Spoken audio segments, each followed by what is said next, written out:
All right, how's it going, everyone? We're here. All right, hello everyone. You're here. I'm here.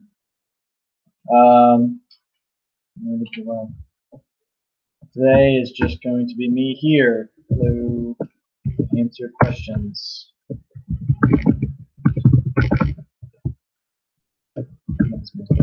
First.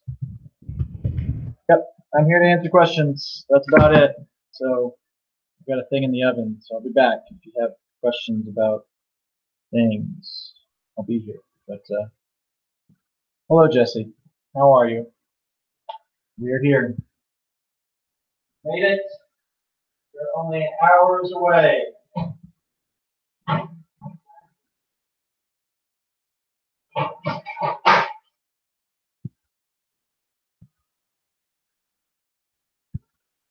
Yo, yo, yo, everyone.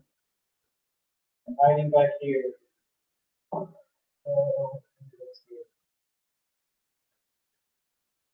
Hiding in the background. Hopefully I don't scare you when we just pops in.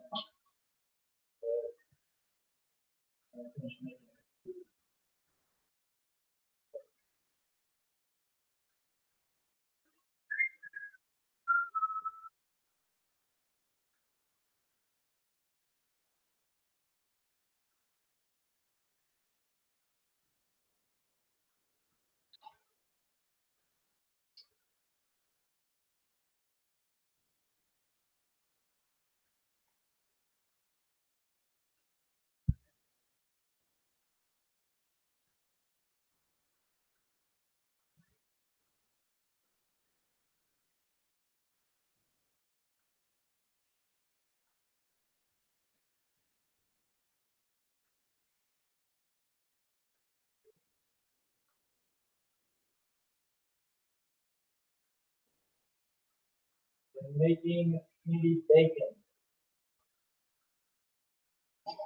Anyone was wondering. That is what I'm making.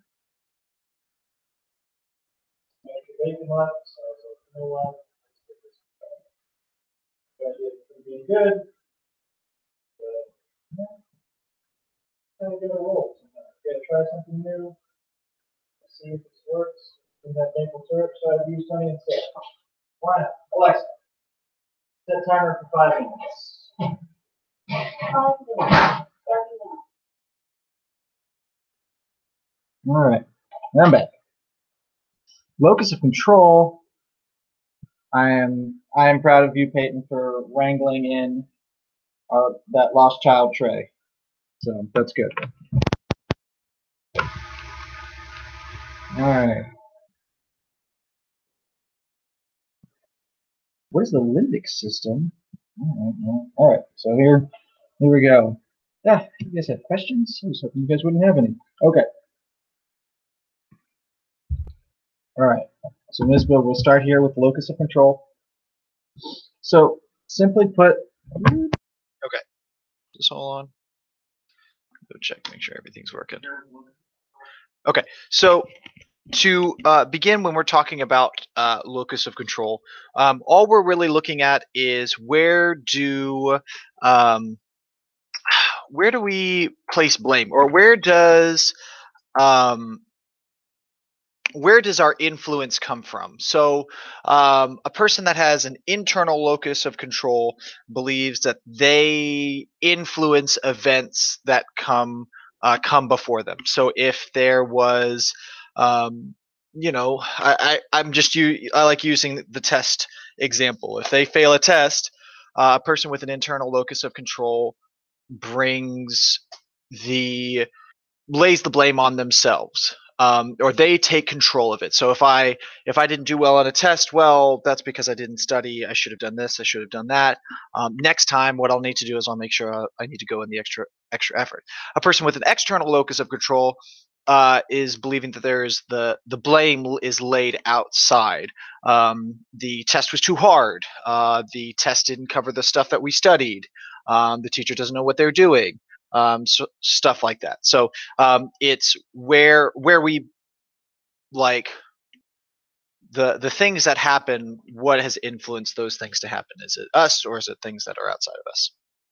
So that's the locus of control. Okay. No problem, Faiza. I'm glad I'm glad it helped. But we will truly see tomorrow whether or not it helped. Okay. Assimilation is, I mean, just this is like a Google thing. So it's just the process of taking like it's like bringing in ideas and making them your own.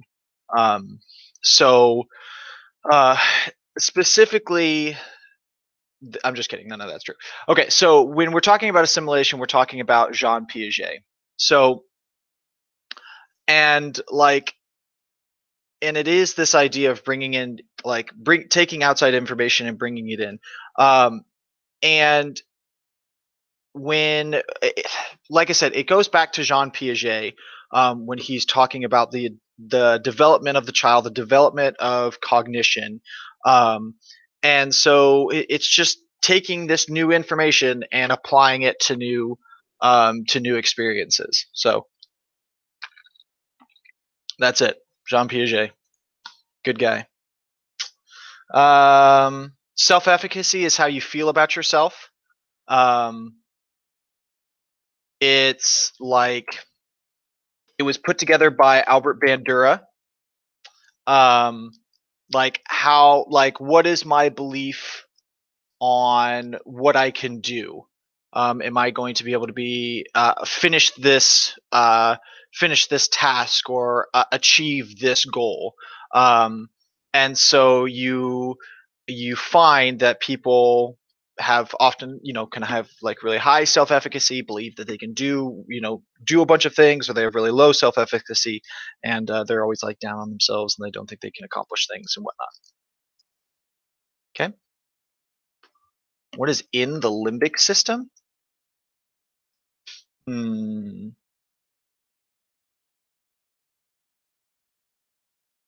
to think of what you need to know for the limbic system. Hippocampus is in there. Amygdala, hypothalamus. Those are the ones you would need to know. Yeah, hippocampus, amygdala, and hypothalamus. Those are the three structures you'd need to know. It's like this. Hold on, Alexa, stop. Let me get a picture for you.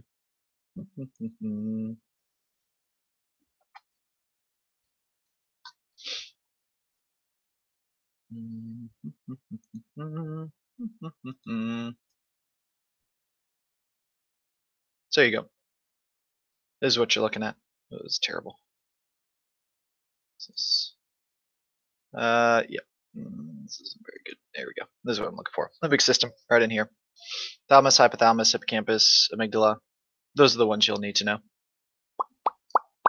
Yep.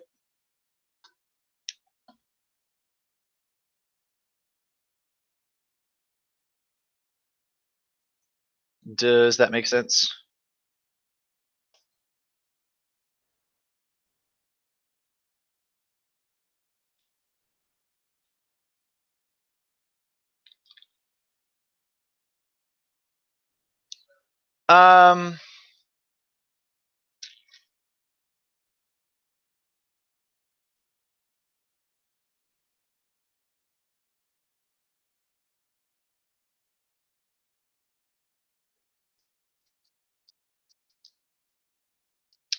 Okay. So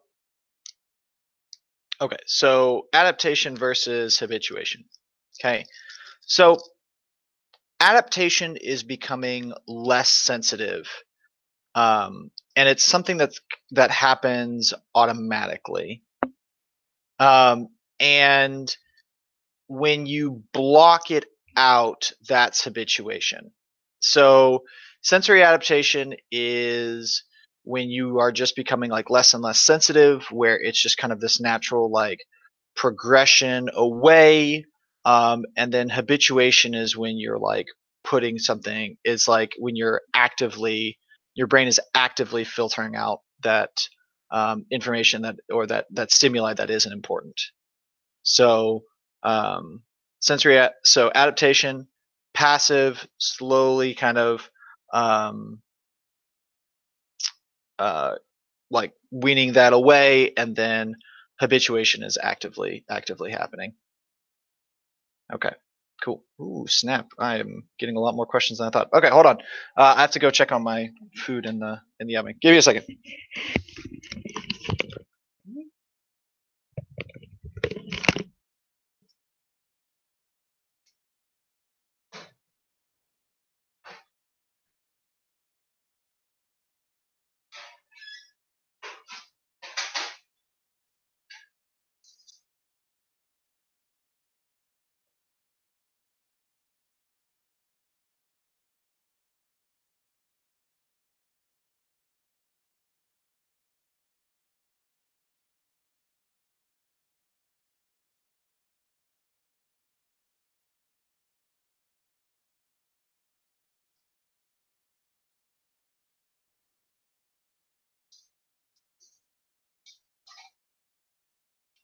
All right, I'm still here. I just finished this one thing.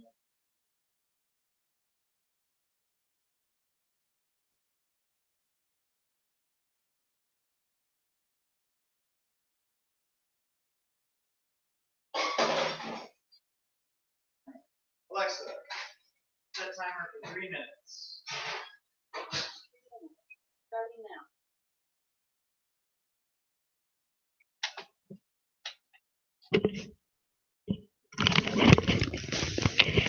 All right, sorry about that. I'm gonna have to hop back off in like 2 minutes. Give me a second to finish cooking. Okay. I hope that answered your question. Cool. Okay. And also, guys, if you know the answer, go ahead and post it on there because I'm gonna get backed up with all these questions or whatever. So, oh sweet, people have already been doing that. Sorry to keep up with this.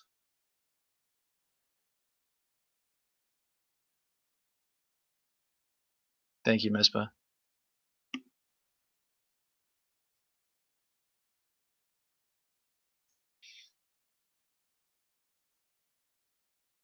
Okay, good, Josh. You explained bipolar 1 and bipolar 2 well. Thank you. Yes. Not happy. Energetic. Cross out, Josh. Cross out happy, and just it's energetic.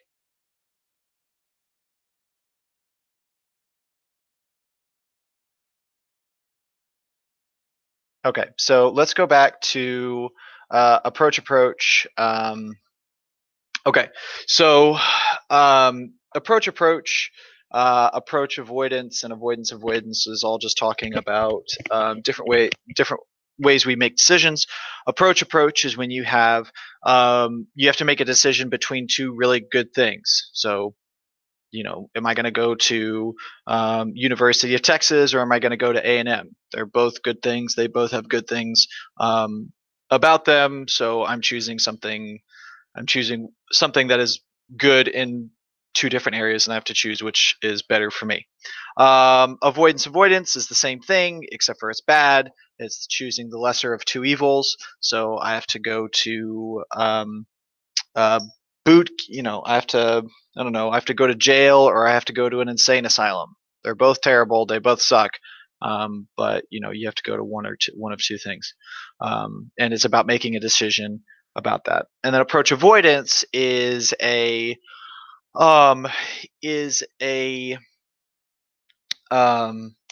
what's the word I'm looking for? You're making a decision and there are good parts about it. There are also bad parts about it. So it's making a decision on which to choose. Yes, it's that dumb and that simple. So there you go. Okay, so real quick, bipolar 1 has remember, bipolar is you go between bouts of depression and bouts of mania. Mania is high activity, making bad life choices. Alexa, stop. Okay, last thing. Hold on one second. I just gotta take it out of the oven.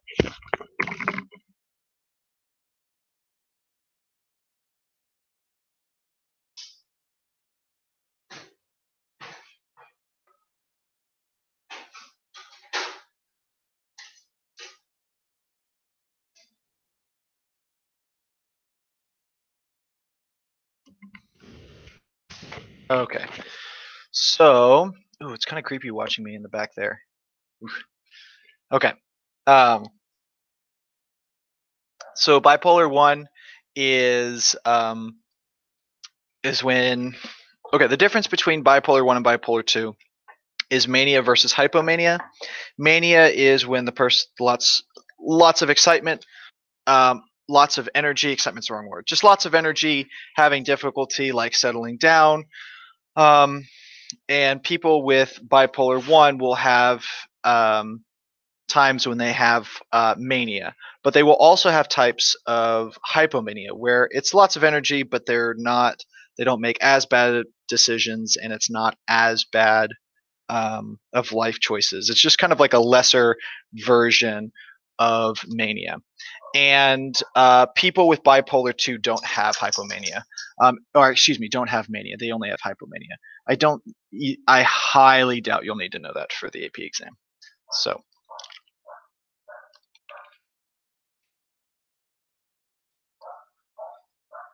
guys, I get these questions and stuff, but sometimes you can like literally just Google them. Like some of these things are super simple.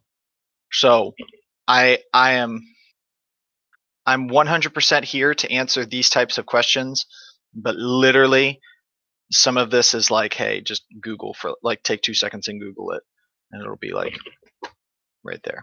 So, but I'm still here. I'll still answer these questions. Just FYI. Okay. Uh, cool. Yes.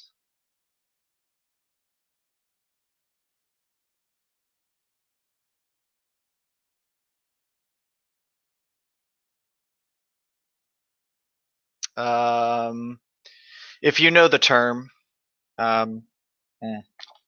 If you don't know it, I mean, yes, that's a good idea, Josh. Be vague. JK. I mean, if you don't know something, it's just, I don't know. There's no, it just depends on how good you are at BSing things. It's completely up to you. So I was never very good at it, so I always sucked at that. All right, Josh, well done explaining retinal disparity. Couldn't have done it better myself. Okay, imprinting. We'll start with, all right, Misbah. Imprinting. You know what happens when like ducks are first born? And it's like they come out of their eggs, and the first person that they see, the first thing they see, they think is their mother, and then they'll follow that thing around for the rest of their life, basically, or the rest of their childhood. That's imprinting. It's like when it's like getting latched onto something or whatever. So it happens in ducks. It's kind of funny. Compliance is just like listening to someone. Yeah, just following a wish or a command, following what someone says. And Tolman, I literally had never heard of before that that test. He's just kidding. He's the latent learning guy, which I don't think you need to know. He's the guy that put in he did the latent learning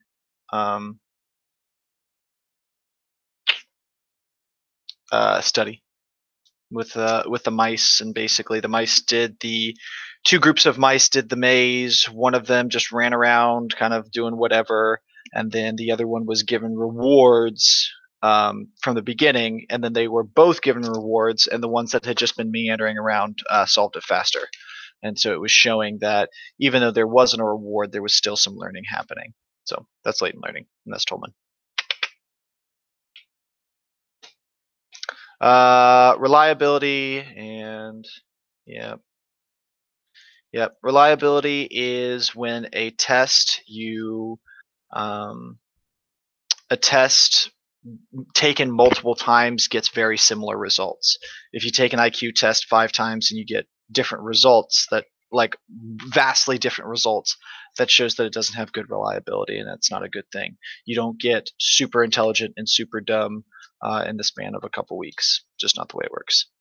And then validity is just making sure that your test tests what it's supposed to test.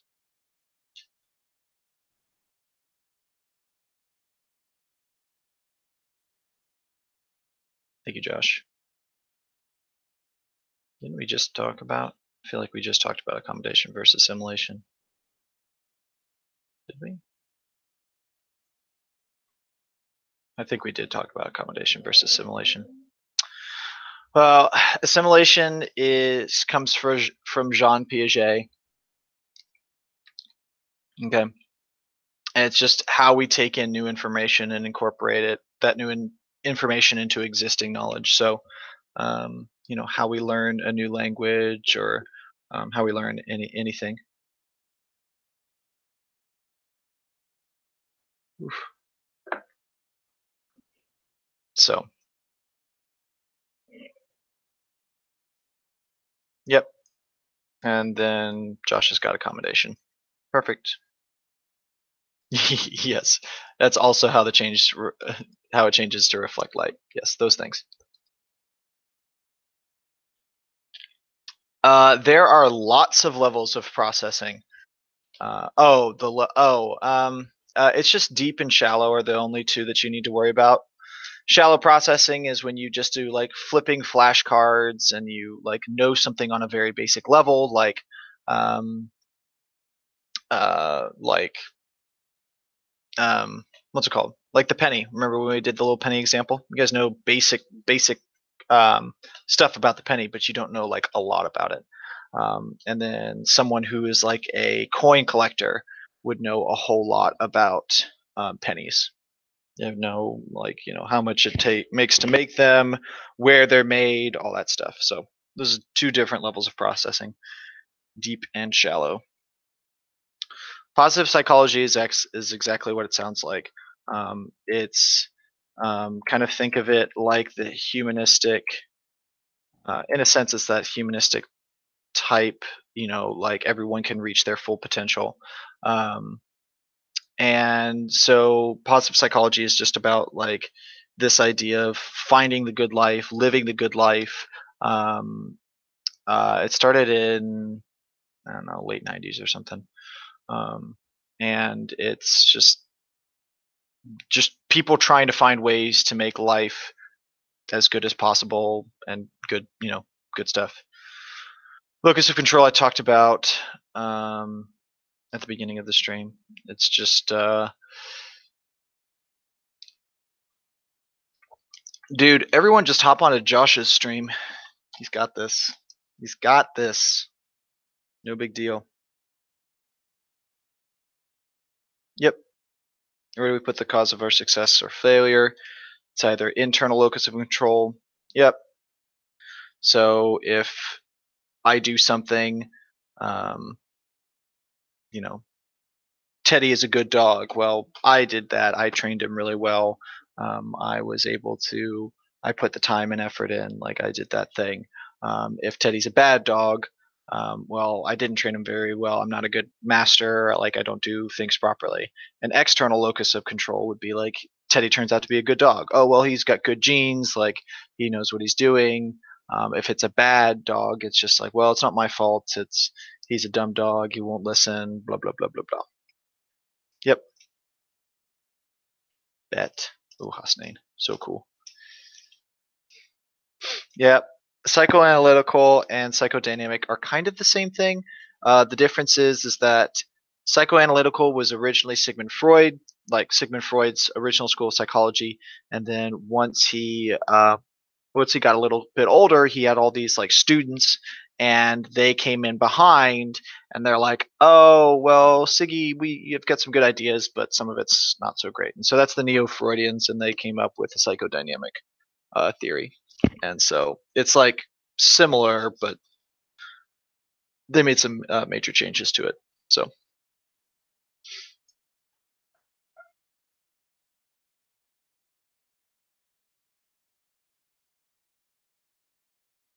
Groupthink, group polarization, and conformity.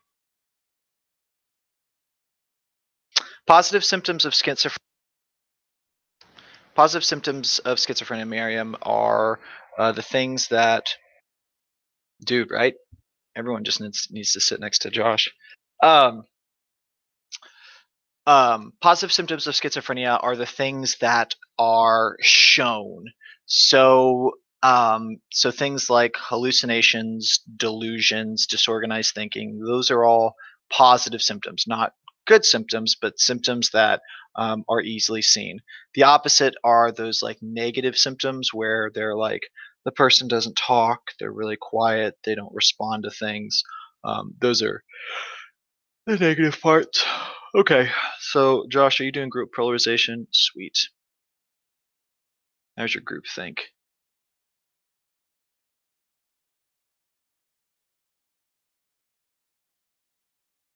Josh, you need to better explain groupthink. Your group polarization is good. Groupthink is exactly what it says. It's just the group thinking together. Like when you hang out with your friends, you guys just tend to agree on stuff. Like if someone in a group says something, you just go along, you laugh along with it, you agree with them. Like, oh my gosh, yeah, that shirt is like so messy and like not good looking, stuff like that. So group polarization, group will deviate towards the most extreme members of the group, for example, in a political party. Yeah, so group polarization is that groups of people tend to be more extreme. So when you get like-minded people together, think about that friend group that's super loud and crazy. Well, that's group polarization. There's a couple people in that group of friends that's really loud and obnoxious, but you get all of them together, and then now everyone is a little bit more loud and obnoxious. And then conformity is, as Josh says, it's basically just following the crowd.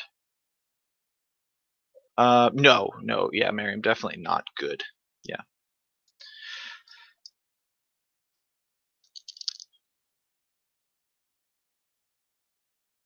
That's de-individuation, Misbah. De-individuation is following along. It's when the individual loses their individuality because they're part of a group.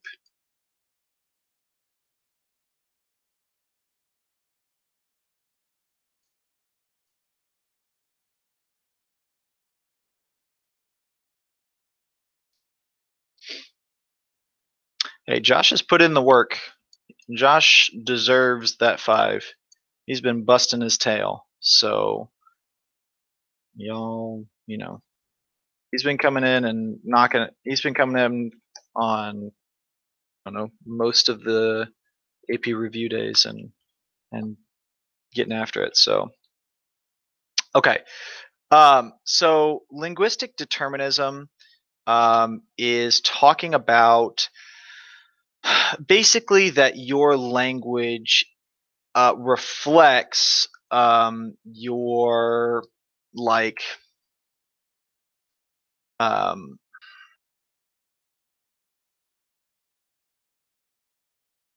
it reflects like who you are, like the way that you think about things.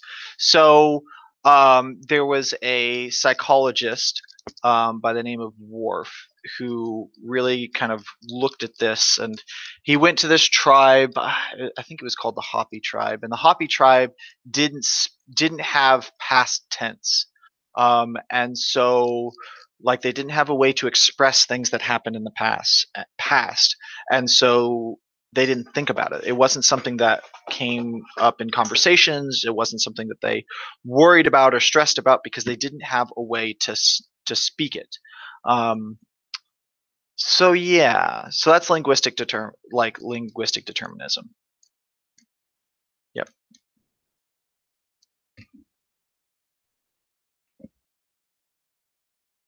Hello, Lori.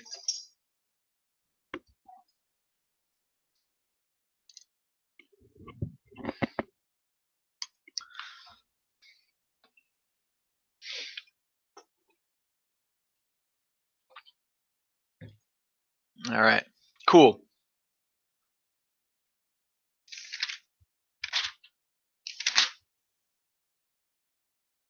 I don't even know why I'm here. Josh has got this.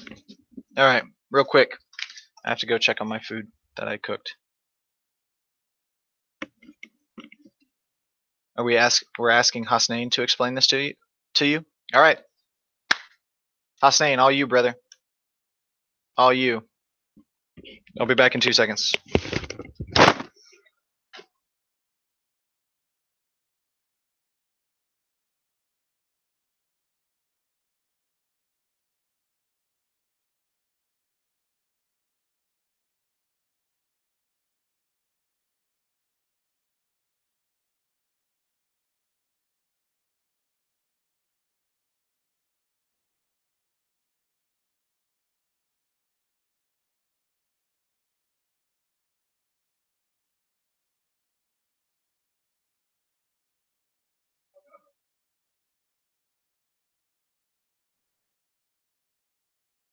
Candy bacon's good.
All right.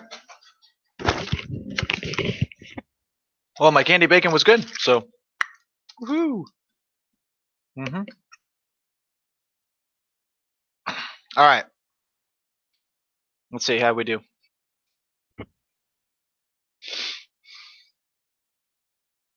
Yep, candy bacon. Very good.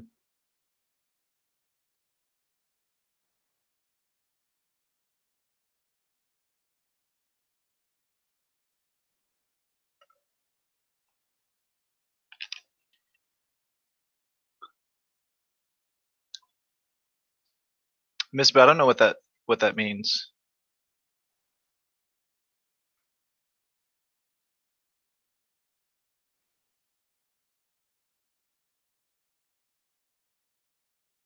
Oh, that's not English. Oh, that's not you just jamming on the keyboards.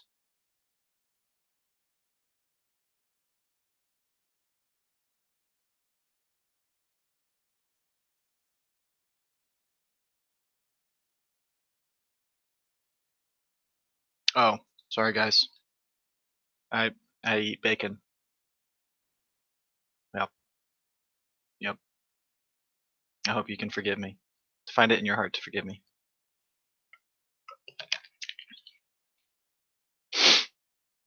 Okay.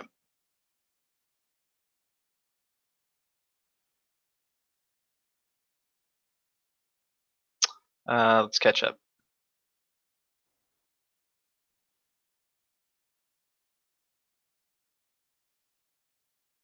Bipolar. Remember, it's jumping between two sides. Depression and mania. Depression, really low energy, and then mania, really high energy. Ganglion cells are it's basically a type of neuron that's on the inner part of the retina, and it helps like it helps in like the process, like it like light comes in, it hits the retina, hits the rods and cones, and then it like sends that information back to the brain. It's just all part of that process. So, yep.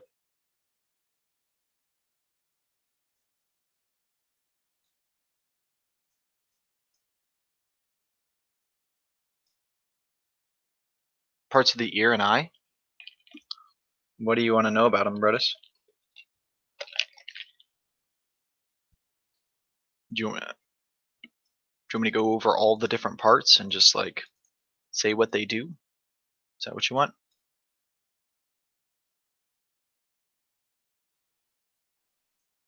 Okay, so the Flynn effect is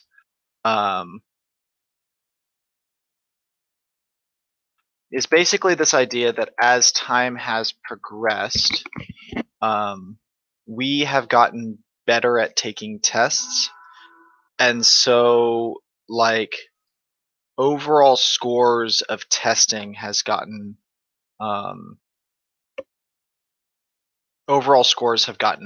higher and better.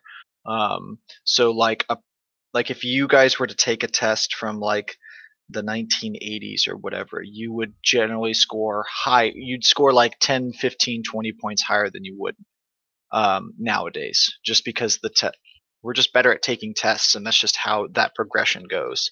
So that's the Flynn effect. Okay. Laura, I don't even know what perfect psychology is. If you're talking about positive psychology, that's just like being like trying to help people find their best life, trying to have them think positively about life and get after it. It's kind of like humanistic psychology.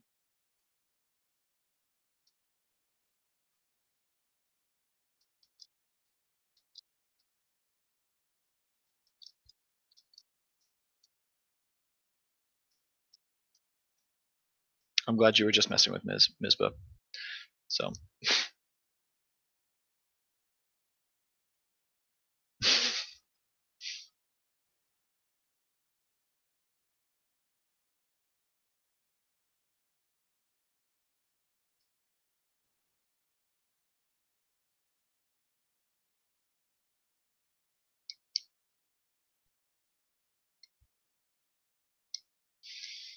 Oof. All right. Sorry, guys. It's Sunday, and I'm very tired of this, so I gotta get into it. All right. We got this. Okay. So let's go back. You guys are asking me lots of questions. All right. Josh has got systematic desensitization down.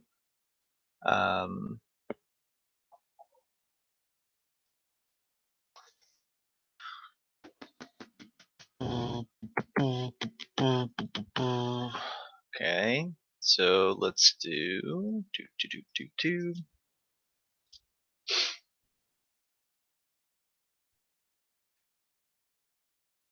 All right, so here we go. Parts of the eye. Parts that you. Some of those you don't need. Ugh, why can't we just have a simple one? You don't need all the layers. Okay. Here we go. This is the easy one. Okay, so remember, cornea, outer layer, protects the eye, keeps it safe, quote unquote. You have the iris, which is the muscle, contracts and retracts to allow the pupil, which the pupil is the gateway, is the window into the eye. The iris is the colored part that contracts and retracts to allow more or less light into the eye.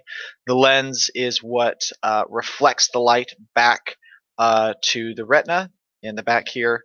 And that specific spot it hits to is the fovea. This is the occipital nerve where it goes back, retina, blah, blah, blah. Okay, so light comes in, passes through the pupil, reflects, hits the back of the retina, and then that information is sent on to the brain.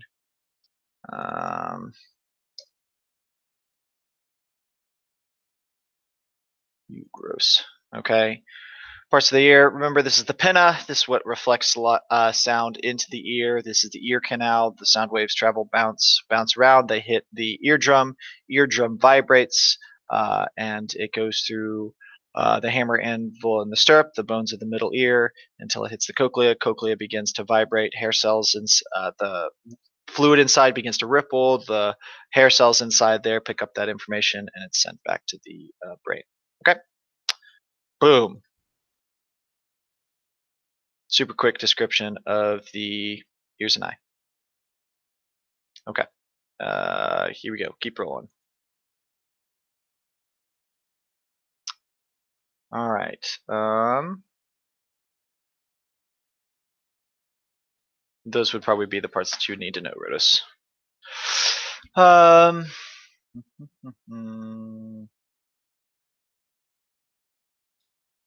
Different types of attraction.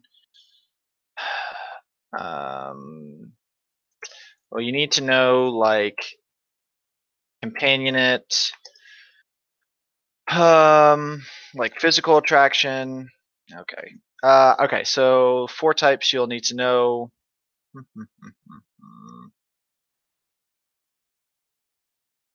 Let me see.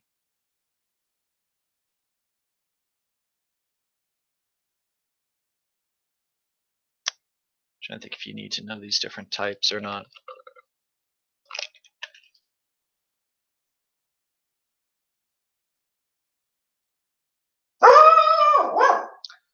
That's it, Teddy. Good boy. That's it. Someone here? No, you're just barking at nothing. Good job. Trying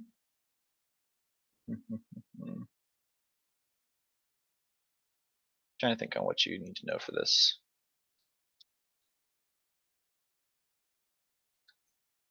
I guess it's this. We just never talk about this, so I don't know. I'll keep this up for if you want to know about the different types of attraction. There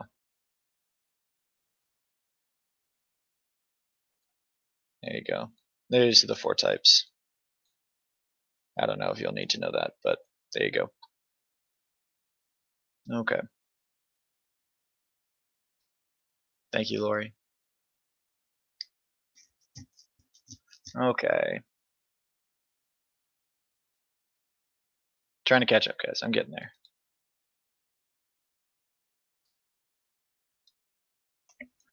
Infant's individual style. No idea, Peyton fam. I've literally never heard of that.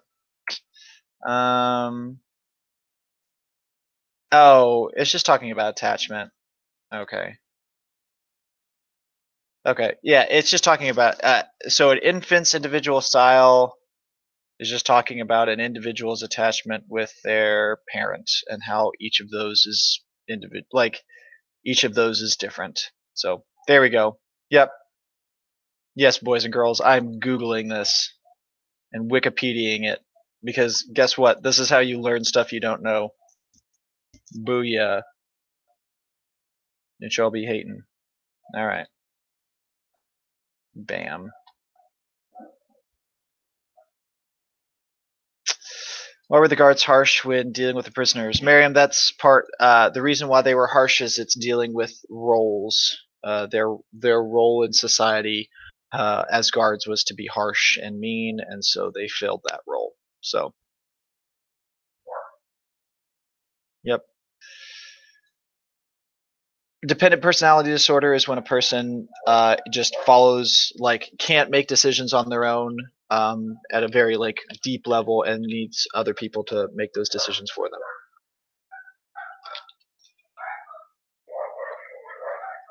Agreed.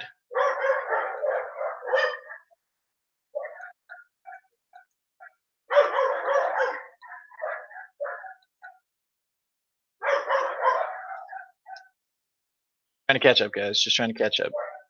Keep asking those questions. Dude, a cognitive map is just like a mental representation of what's going on. So, like, if you are trying to remember something, you just make a mental like picture and stuff of it. That's it. Schizoid is when the person is schizoid and schizotypal. Remember, both don't want to be part of. They don't want to interact with other people. They want to stay to themselves. Schizoid is when they're like flatline. They don't react. They don't talk. They don't show any emotions. And schizotypal is like super crazy and weird. Yep.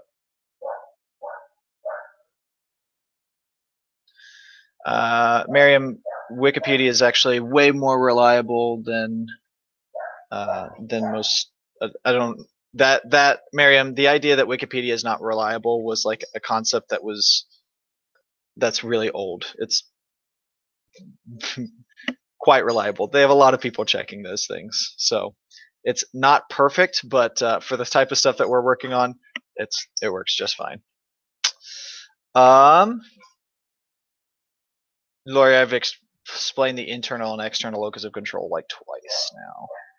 I'll do it again. Okay. Internal locus of control is when you it is the belief that things are under your control, and so when something happens, it's your fault or you get the credit for it. So a person who doesn't do well on a test and has an internal locus of control will lay blame on themselves. This was my fault. I should have studied harder or whatever. A person with an external locus of control will blame somebody else or blame something else.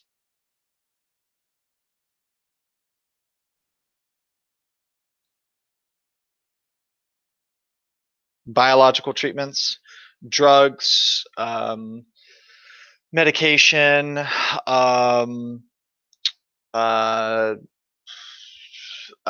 like not like physical therapy, electroconvulsive therapy, all that.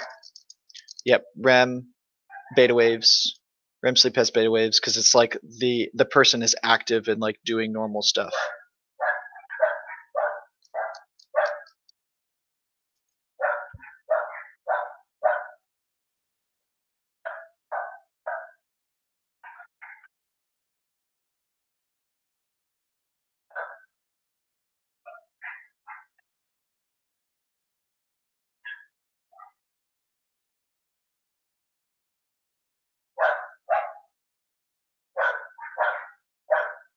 Let me show you a picture of the divides. It's basically just divisions of the brain. Here we go.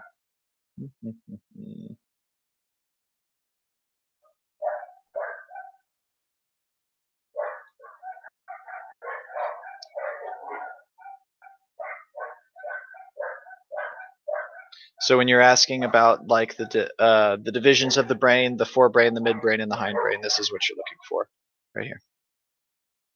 Boop, boop, boop, boop, boop. Forebrain, basic. Hello, Teddy. Cerebral cortex, midbrains, all that kind of stuff in the middle.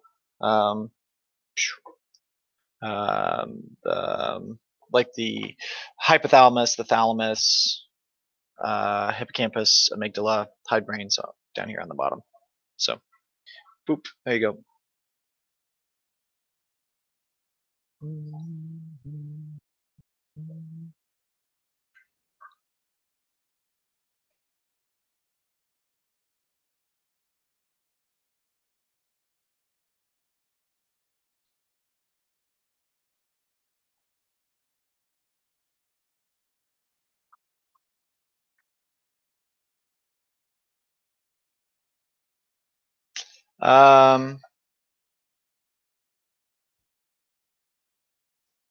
Remember, the sympathetic nervous system is part of the autonomic nervous system, and it's the fight or flight response.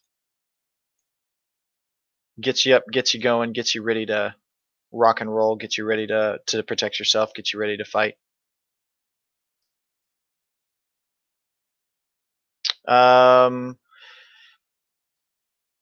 I don't know, Josh. I can't tell you that. Okay, so hypnosis was used by Sigmund Freud to help understand the unconscious mind. He would use it to access people's unconscious mind. You need to know that it's used to help with but with pain control, through the idea of dissociation, where your mind is split into two parts. Can't really think of anything else that I need to know. We did get a little off topic, Ms. on that unit. We did do that. Scapegoat theory is just when you need to blame someone for something. There's a problem and you just blame someone. So you find someone to blame, a group of people or a person. So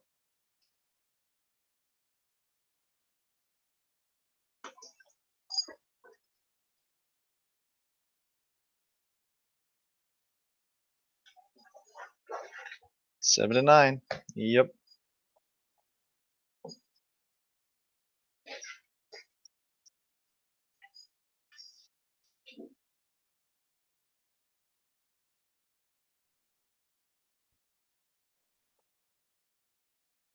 It's just a binocular. Convergence is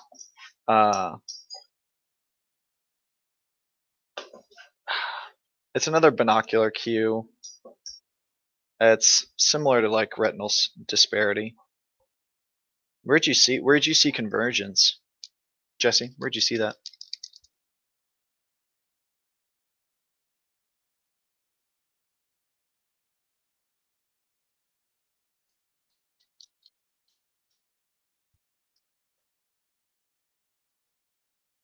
Yep, tail tells the tale. Dude, your back is hurt. You're not allowed to be running around. Yeah. Yeah, I'm not playing with you. Sweet. Josh and Laura, you guys have to stay here the entire time and help me answer questions. You don't have to, but it is helpful. All right. Cool. We've caught up. I've answered the questions.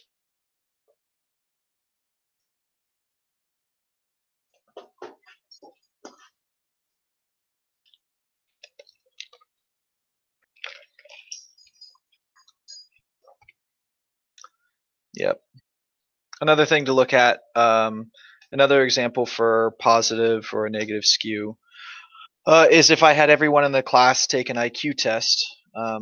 You guys are mostly AP students.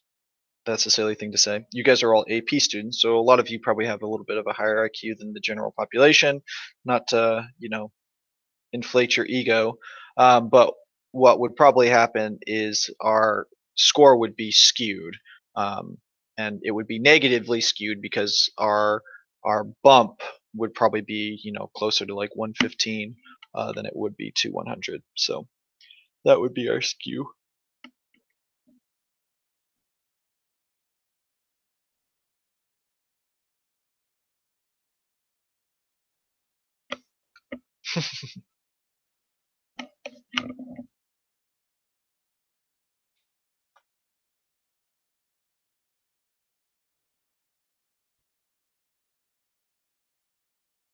Cognitive map is just like a visual map of something that's going on. It's a visual picture of what's going on in your head. Mash up.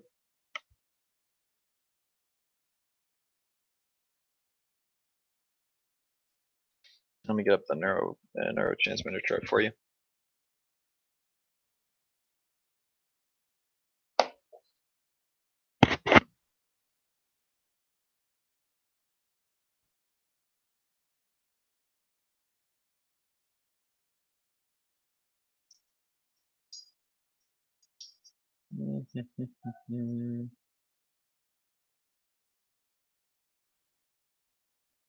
This might be too much information, but I'll put it up anyways.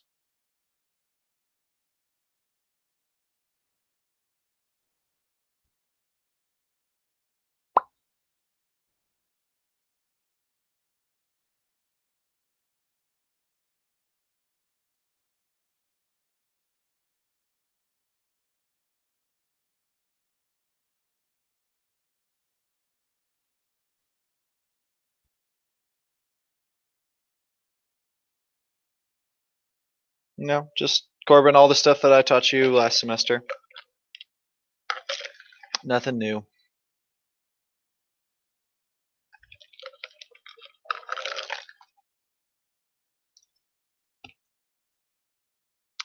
There you go, Josh.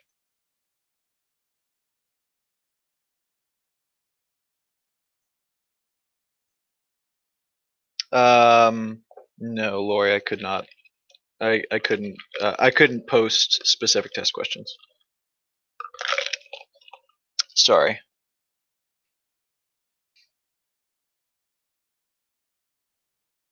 Yep.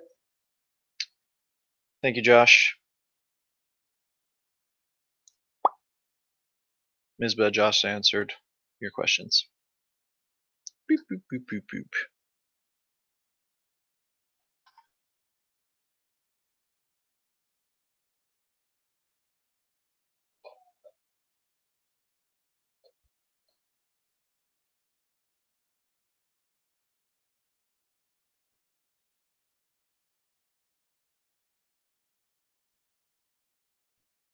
Sure. Yeah, that'd be fine. That'd be fine, Misbah.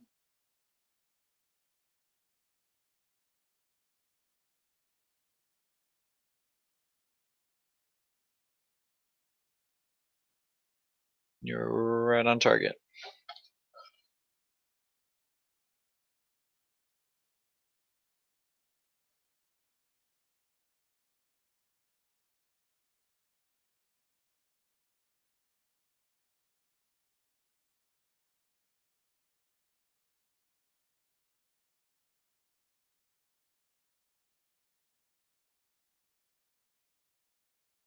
I will not. I will be in my room tomorrow morning, but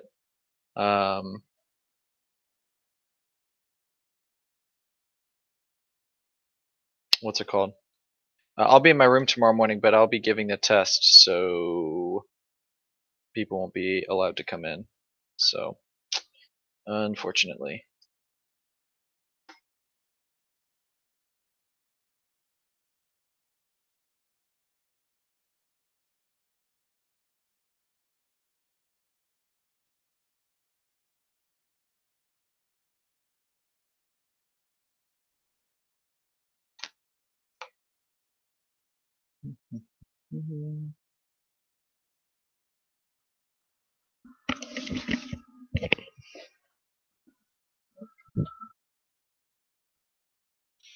You guys are going to, if you guys have my class, you're going to go to the auditorium. So, that is where you will be. Unfortunately, I wish I could have had a class, but I couldn't get out of giving the exam, which is lame. So, but whatever.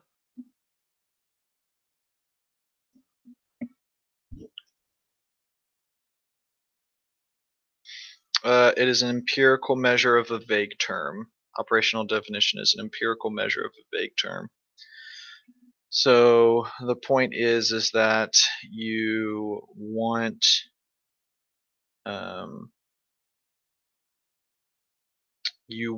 a person to be able to do your test again. So if you were to come afterwards and if someone was to come after you and do the exact same test, you want them to be able to do it properly.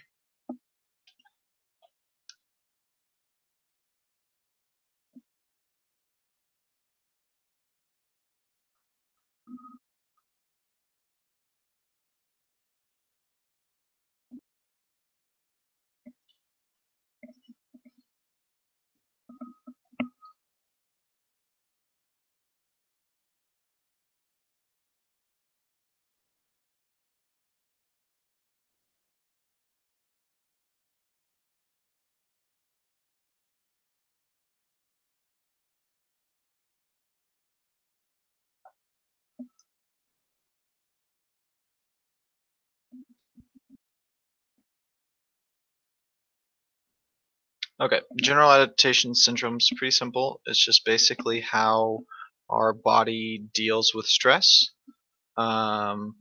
So you go through 3 stages. The first is the alarm, or the like a reaction stage. Basically, your body gets up, it gets ready, you get a boost of adrenaline, you've got this extra energy. It's kind of that fight or flight response. And then you hit the resistance stage, where you know, it's kind of after that initial shock, and then it kind of carries you through for a period of time. Your body's like still on high alert, still ready to do stuff, um, and all that. So, and then if you're in it for too long, which we often are, our bodies are often um, in the resistance stage for too long. You hit the exhaustion stage, and afterwards you like really like die off, and you're really tired and whatnot. So, yep. Cognitive therapy. There's lots of different types of cognitive therapy, Peyton, but basically just the idea is that it's changing the way that you think about things, changing the way that you process information, or the way that you understand the way that things work.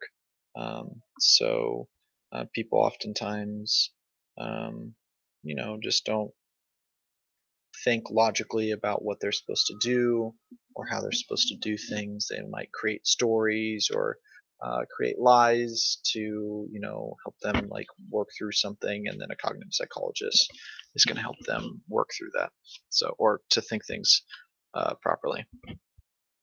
So, Miriam, the big 5 personality trait is just talking about it's trait psychology.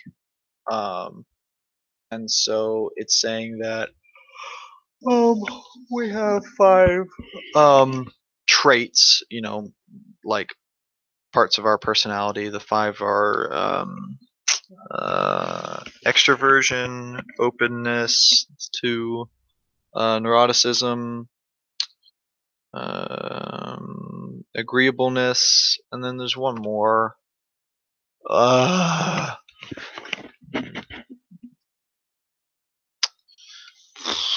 Conscientiousness. Last one's conscientiousness. And those are just like different. People have more or less of these types of personalities. So there you go.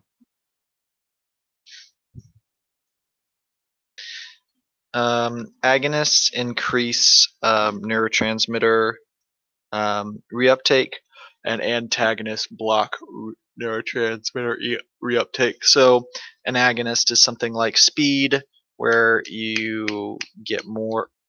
It's a weird snapping sound. Where you would get more like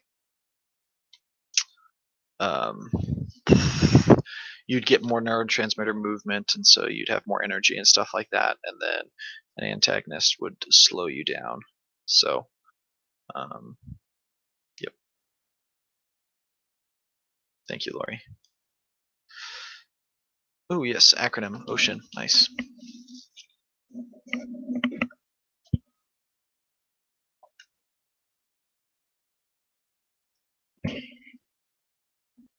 Iconic memory. Go back to like your sensory memory. Yeah, and it's like that quick sensory memory, but it's specifically for vision. And then echoic is for hearing. So, boop. All right, sweet. We're doing it. We are doing it. All right, 1 hour in.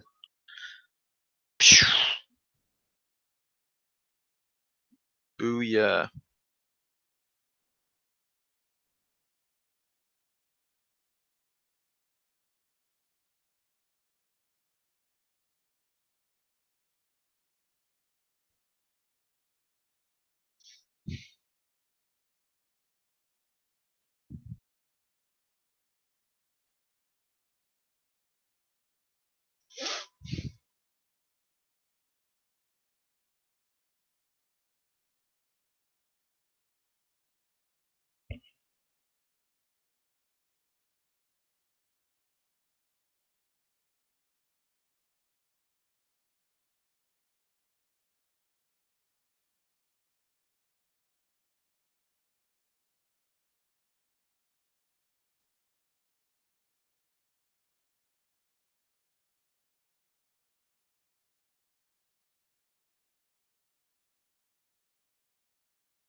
Okay, so a categorical variable is a variable that can take on a bunch of different values. And you could take those different values and apply them to different groups of people. Yep.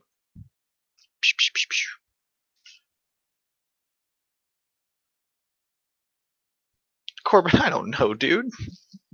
Tons of stuff. We missed 2 weeks of school. Yes. Thank you, Lori. You answered Peyton's question. Okay. Thank you, Abby. You did it too.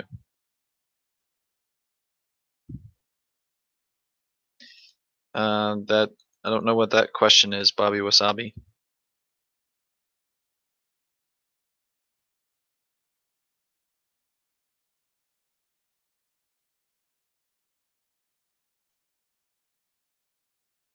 Abby is here.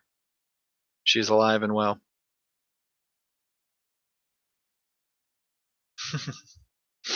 Well, it's on. It's happening. It's happening. We're here. We are technically here.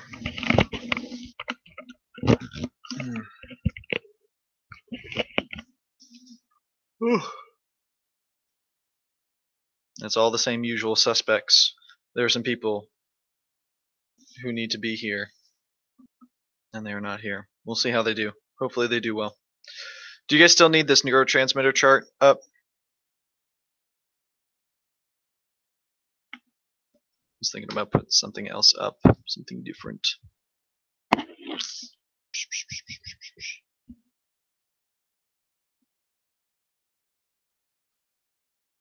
Oh, isn't there difference? Okay.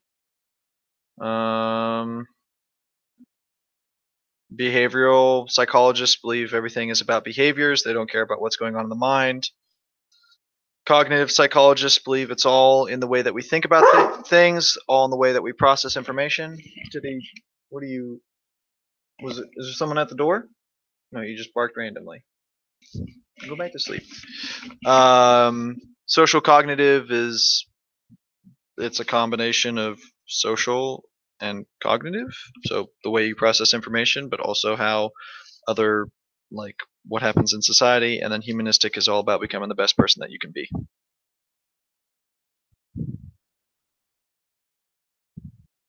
I hope so, Abby. I hope so. I hope so. Unconditional positive regard. You got it. You're right, Lori. Thank you for keeping me on the straight and narrow. I am tired.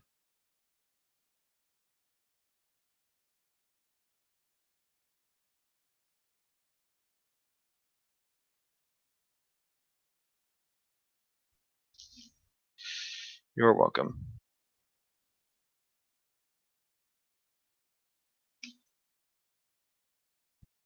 Yep.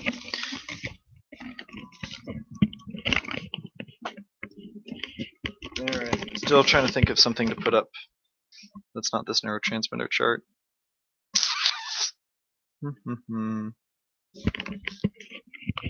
Ooh, you should stop drinking coffee, Lori. Do it over the summer.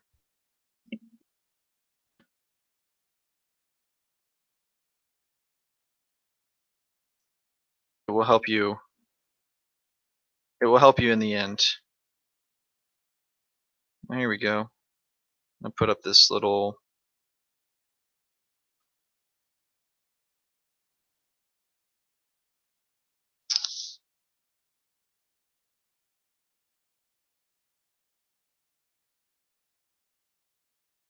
Put up this little cheat sheet that I got. Do.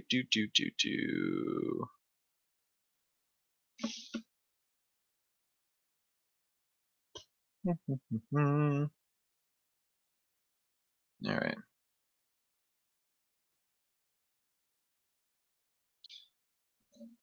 You guys can take a gander at that.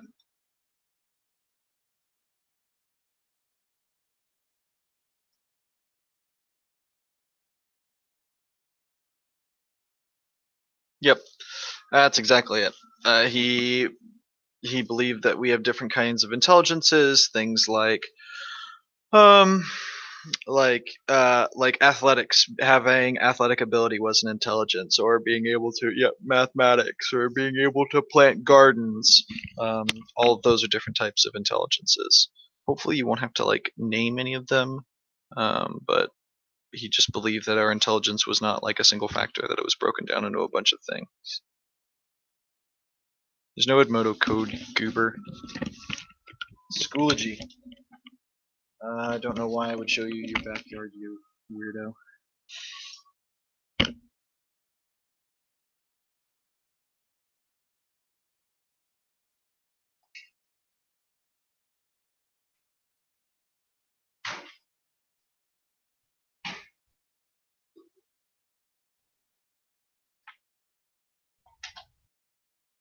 You're gonna give me this? What's wrong with you?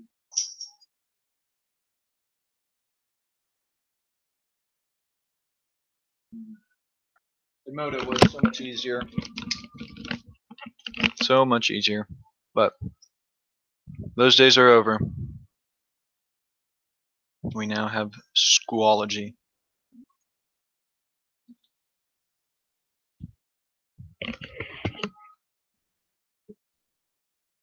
My big issue with Schoology is that I had to, one, learn something new, and two, I didn't allow my old students from first semester to hold on to everything because it kicked them all out, which was so dumb. Hey.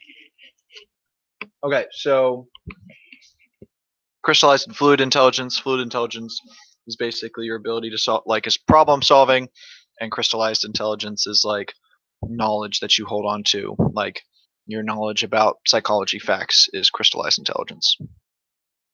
Boop.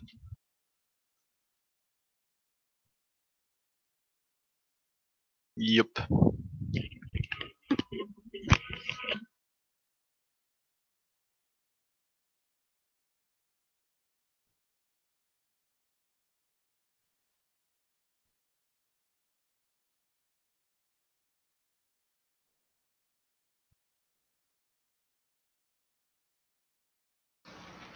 Yep. Good job, guys.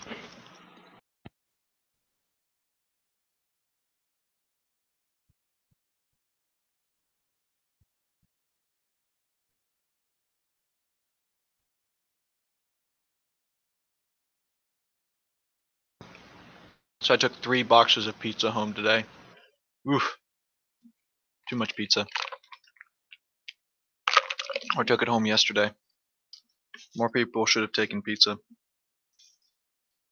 And I got stuck with all of the oatmeal raisin cookies. I'm so surprised no one wanted those. So surprised.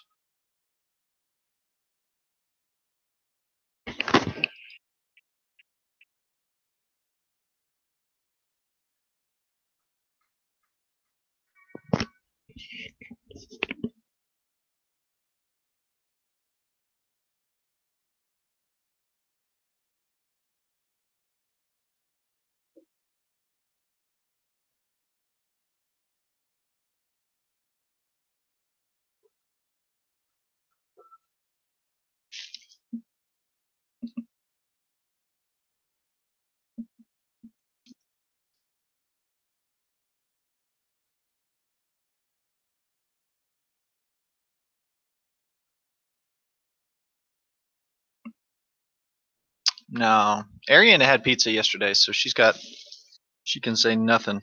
Nothing. I'm immune. That's half the reason why we ordered pizza. So Arian would never be able to say anything to me again.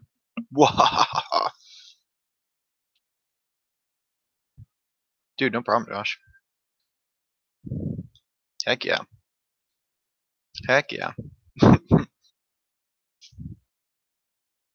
I definitely ate pizza today. Too much.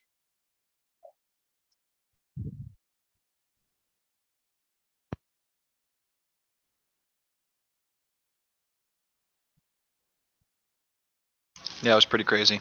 She looked guilty the entire time too. It was hilarious.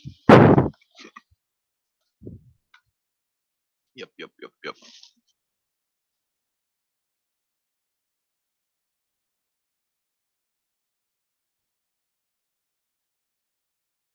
That's true. The world is being flipped upside down.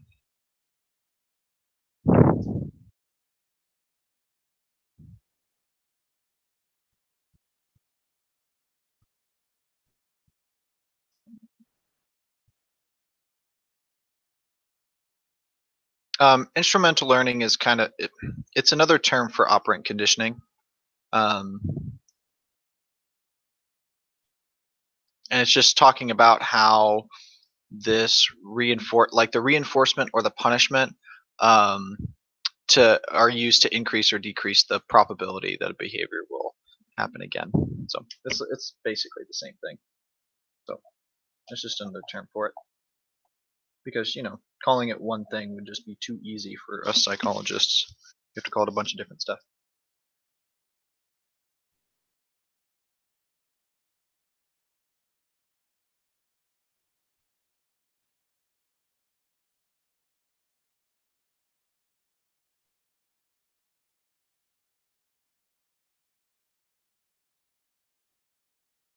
All right. Does anyone still want these people up here? I'm just going to scroll down and see what else they had.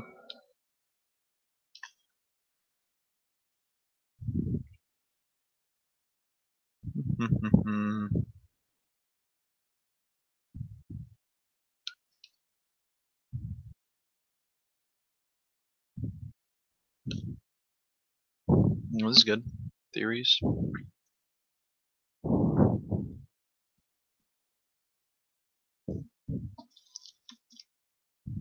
Seems important.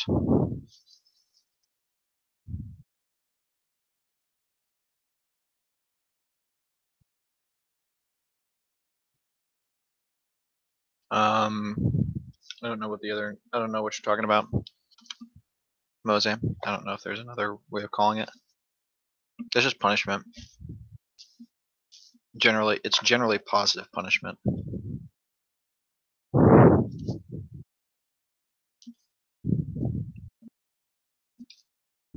Sure. Seems like a pretty decent resource.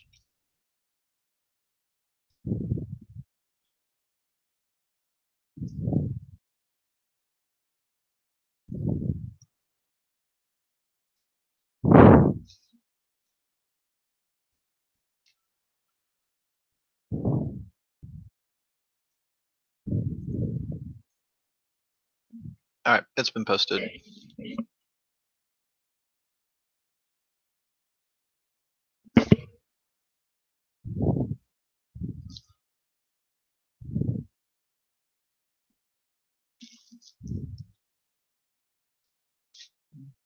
Aversive conditioning is when it's an attempt to stop a punishment by giving something bad. So it's an example of positive punishment. No.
I did not mute myself. Oops, my bad.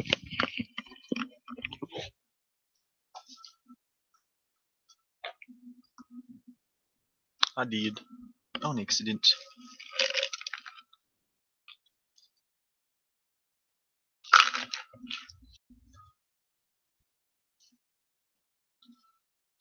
I fixed it though.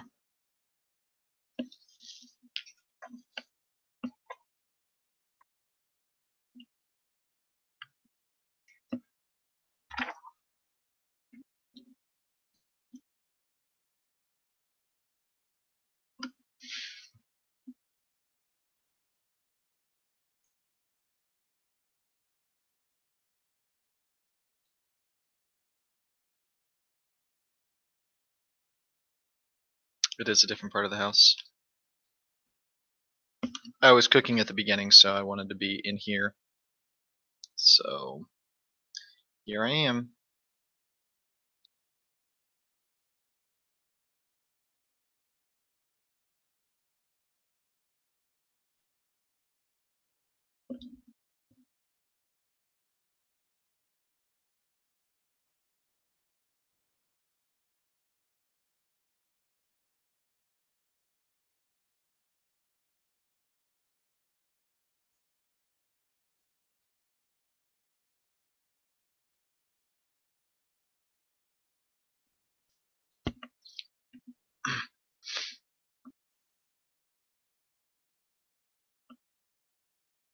Oh yeah, that's true.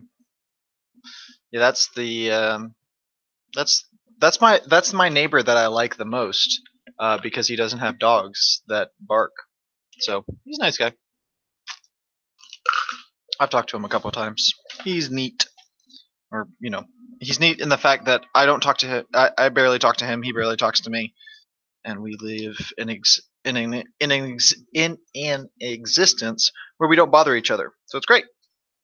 He's my, as I said, my best neighbor because he doesn't have super annoying dogs. So it's a big thing.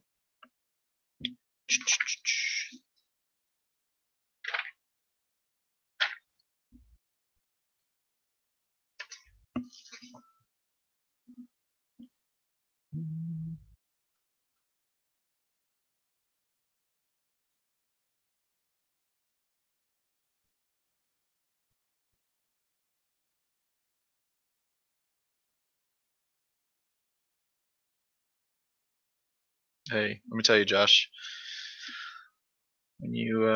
When you get your own place and you've got to deal with neighbors, it's the small things that count. It's the small things that matter.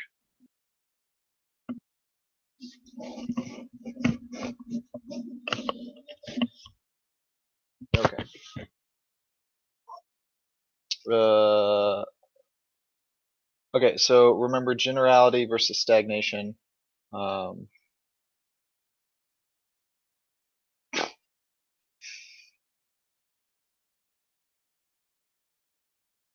yes. So it's looking at and it's generativity, and basically what's happening, Miriam, is the person's like in their 40s, kind of. It's like that midlife crisis type things, and it's like, am I doing something with my life? Is the work that I'm doing useful? Am I making moves? Am I doing well? And then stagnation is like, I've been at the same job for 10, 20 years. I'm miserable. I'm not moving anywhere. I'm not doing anything. And so it's that kind of fight to see if we're making headway in life. It's that midlife crisis when people, you see people do really weird things in the middle of their life. Usually, it's because they've hit that midlife crisis and they're stagnating and they don't like it. Industry and versus inferiority.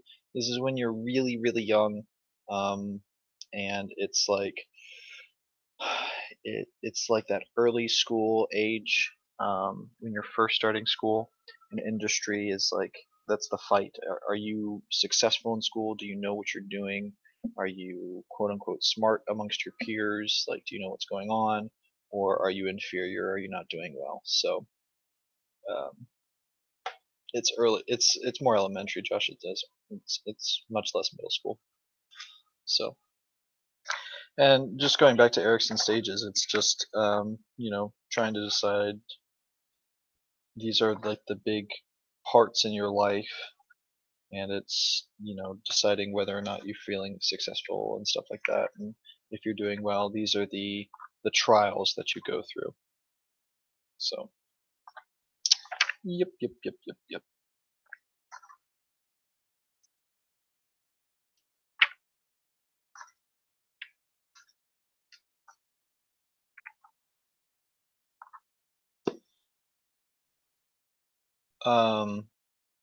This just has to do with breastfeeding. I don't, Marion, maybe, hopefully not. I don't think so. Well, you never know. Like, you might need to. So, if you got the time, if you've got the energy, and you feel like you can remember them, I'd memorize them. But at this point, it's a little late. There's lots of different ones, so I wouldn't worry too much about it.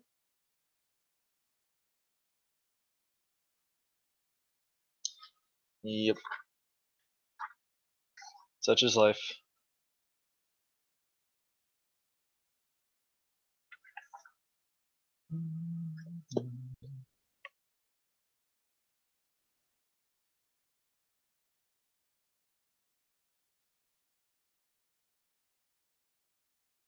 Yeah. So wait, did I explain the rooting reflex?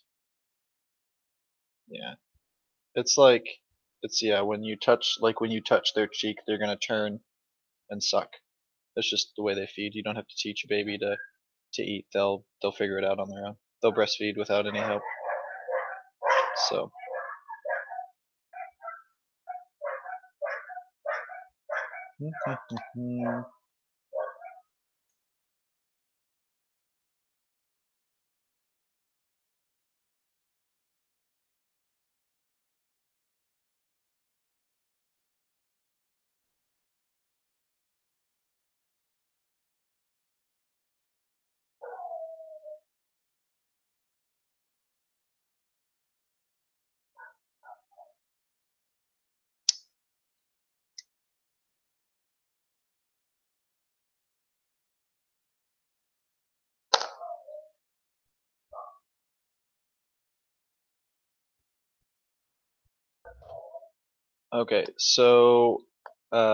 okay, so the method of loci is a way of remembering things, Abigail. So what happens is okay. Think of like um, a list of groceries that you need to go pick up.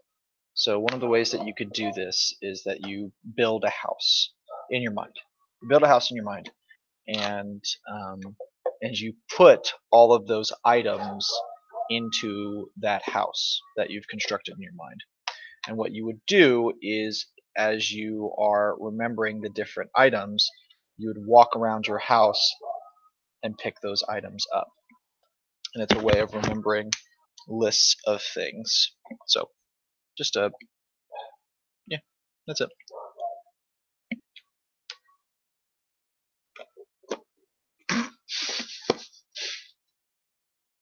Oh, Tatum.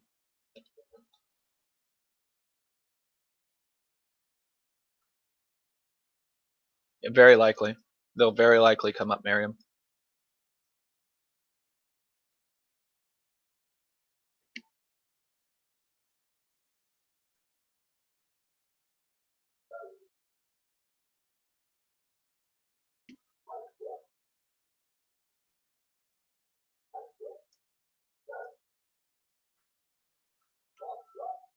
So a schema is like it's a way of organizing like um, a group of information together. So as an example, like you have like a kid um, that young kids often develop schemas for things.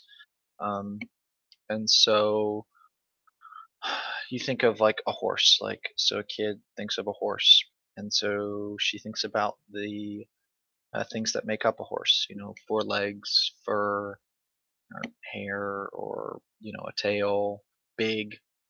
And so when the little girl runs into a cow, she might call it a horse because it falls within that schema. And she hasn't learned yet that those things separate. So yeah. So it's just like a mental framework that just kind of organizes and interprets information and puts it together. Hello, Tatum.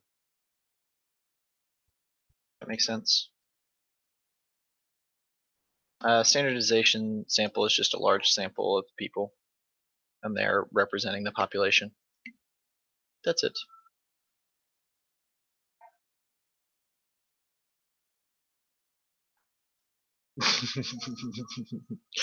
Excellent. Yeah, I don't know why. I don't know why Abigail. I don't know. I like Abigail better than Abby, but I don't know. I'm sorry. I hope you don't. I hope you don't mind terribly. Joshua, dude, doesn't he? You haven't seen nothing yet, Tatum. Joshua's been tearing it up today.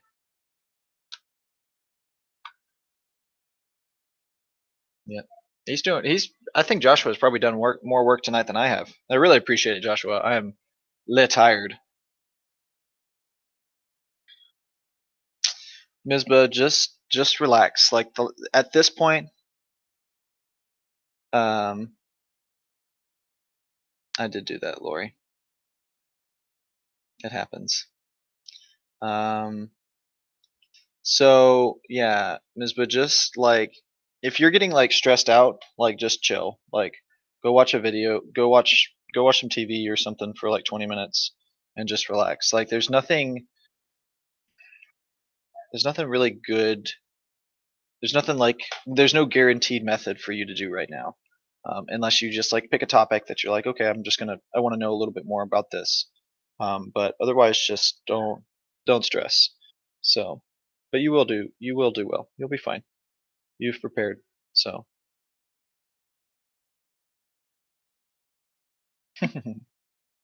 yeah, tomorrow's exam, same place we took our tests at Earth. Mizba, how'd you know? Oh, that's a teacher secret. You weren't supposed to know that. See your way out. Ah, you're gonna pass all your tests. It's funny. So when I was in high school, I would like try to. I would count. I would count my A, B, C, D, E's. And at the end of the test, I would count up on the side how many A's, how many B's, how many C's, how many D's, and how many E's I would get. And I would keep like a running score, like in my head, of like who was winning, like how many games had they won, and like because each test was like a different game. I probably should have spent more time focusing on the test, but it's small things that get you through.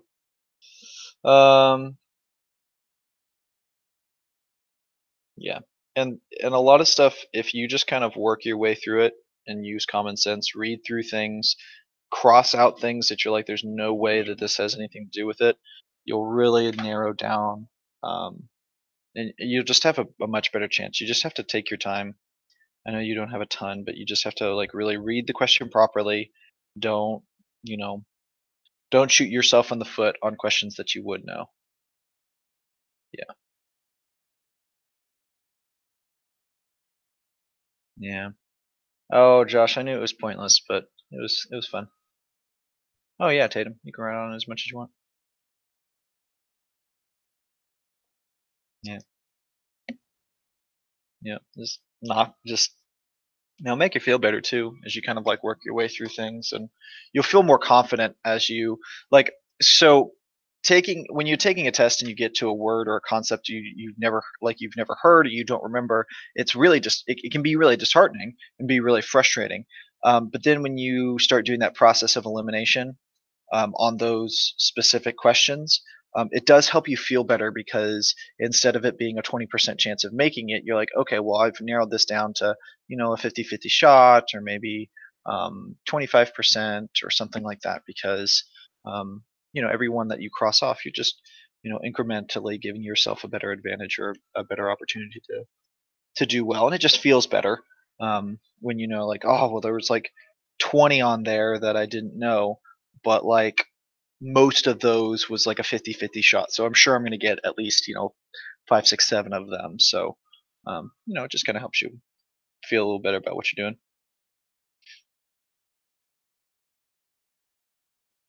Indeed, Lori. Yes, all the unconditional positive regards. You guys will all do well. Believe in the you that believes in yourself, and you will succeed. Very often, yes. Very often there are two answers that don't make any sense. So, have nothing to do with anything. You just ignore those. Cross them off. Whatever you want to do to make yourself, feel better, or get a better grade.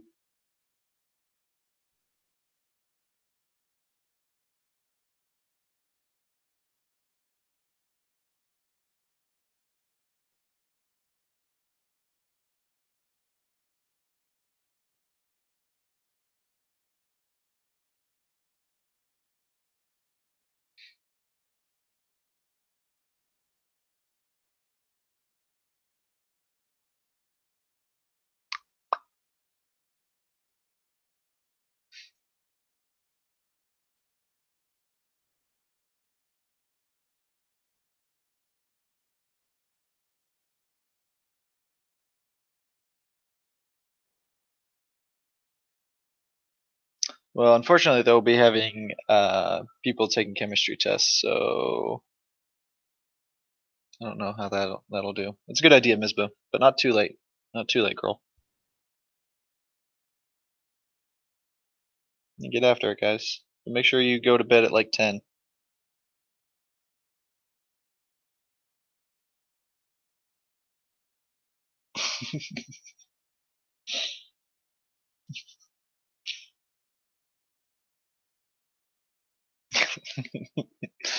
Lori, I don't think that's true, but I do appreciate the gesture.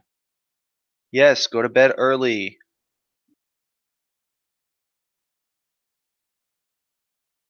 We are not your Mr. Monk. I don't know what you mean, Josh.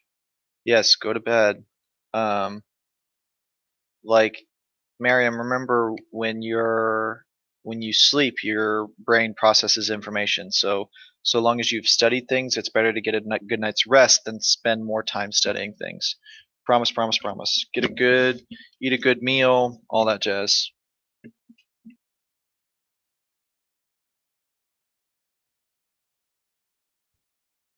No, that's true. You guys, it might be harder, but it is like I said, it is better for you to get a good night's rest than it is to study some more. So at least get 7 hours of sleep, please. Please. Make sure you get plenty of sleep. It will be helpful in the end.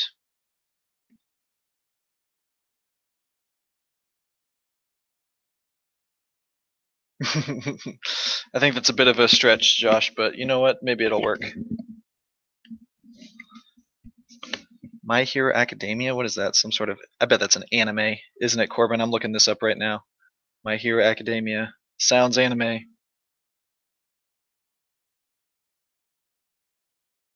Oh, gross. Oh, it looks like the worst kind of anime. Ugh. No thanks. I'm disappointed. Disappointed. You shouldn't watch the latest episode of My Academia because you should have better taste in television. If you ask me a question, Tatum, I will answer it, but otherwise.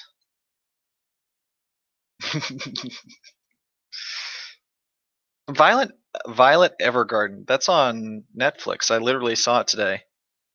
Wow. Oh, geez, Corbin. I'm sorry, man. Yeah, we are some haters.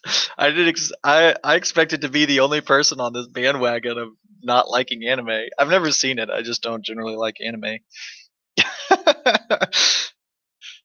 Oh, I know, right? Tell me about it, Corbin.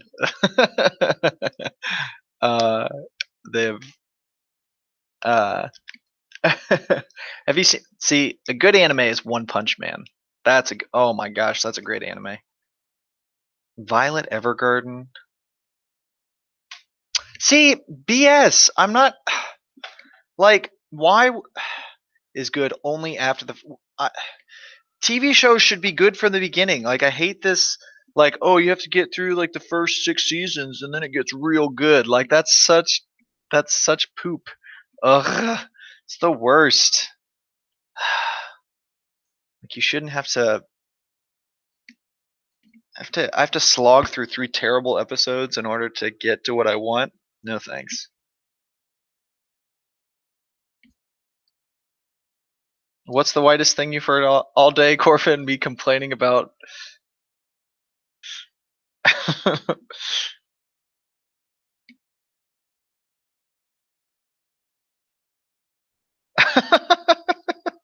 What Mizba, I don't have unpopular opinions. I just have opinions.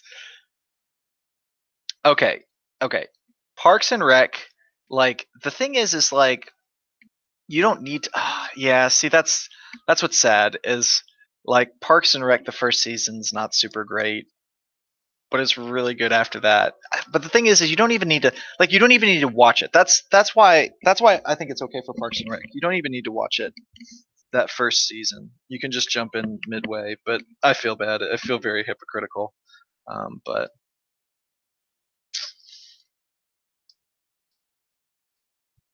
a tear to the eye, Josh. A tear to the eye. Okay, I'm gonna watch it, and if I'm not crying, I'm coming after you. I'm coming after you.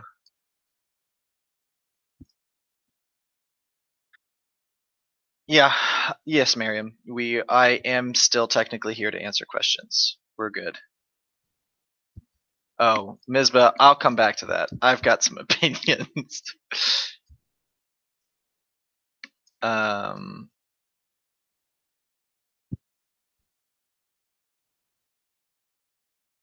I won't cry in front of you. I will, Corbin. I will watch it. Not yours. I'll watch the Violet Evergreen or whatever. Yep. Josh has got it. Hate is gonna hate, and that's true. I am a hater of anime. Corbin? Have you seen One Punch Man? Okay, so real quick, Miriam. So, cannon bar theory. You see the stimulus, or you sense the stimulus, and then you have the. Oh, you got it. You're good. Yeah. Okay. Sweet. Okay. If you don't got it, Miriam, I can explain it again. But Josh is doing my job for me. Streaming with Josh and sometimes Mr. Monk.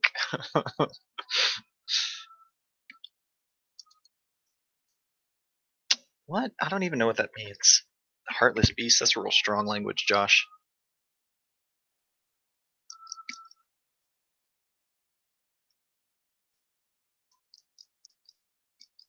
Okay, good. Yeah, One Punch Man is legit so good. And mostly it's because it makes fun of anime. And like all the things that I hate about anime, One Punch Man just mocks. And it's so great. It's so great. Except for, yeah, the general portrayal of women in anime is one of my biggest pet peeves. And it hasn't really addressed that yet, but alright. No. Has it? I know one of the characters is like a really annoying person, but that's yeah, I don't know. But yeah, I think yeah, it would be very difficult to hate. Yeah. Mizba, right? Like it's so awful. Like they're either like hyperly over sexualized or they're just like super annoying. Um, it's obnoxious. That's why I like Hayao Miyazaki so much. Like if you guys like anime, and you want like strong female characters, Hayao Miyazaki, baby. That guy knows his business. Beautiful art and yeah. I agree, Ms. Like, so much of it I just don't like. So much of it is just so, just tiresome for me. The 19th Amendment. There you go. There you go. All right. So speaking of the 19th Amendment, uh, what women's rights activist is like given a lot of credit for making it happen? There you go, Josh. There's your, or Corbin. There's your extra AP government question. Food anime? I don't know what the heck is. What is food anime? That literally makes no sense to me.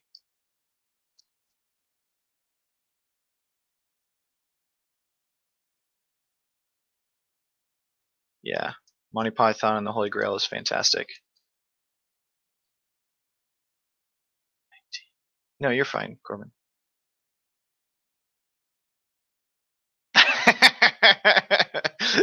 Holla, Mizba, holla!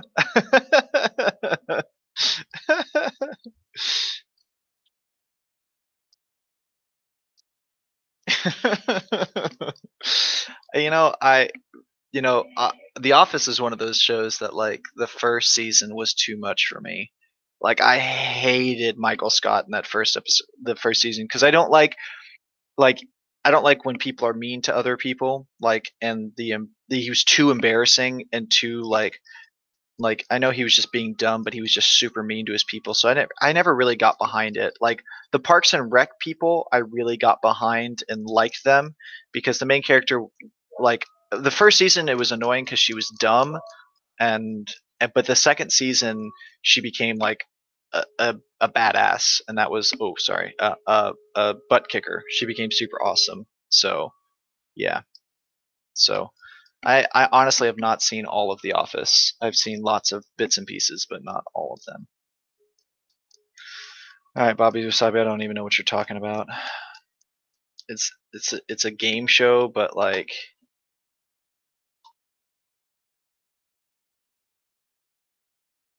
Josh, I don't know what you're talking about anymore, so I'm ignoring you.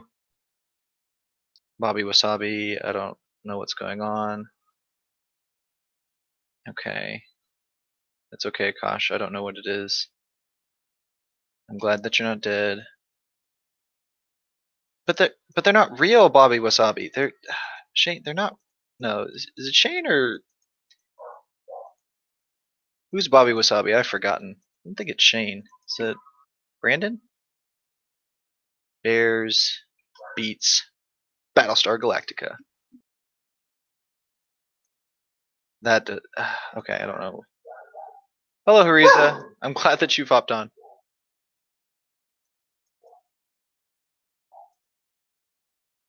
Leslie, nope. 2012.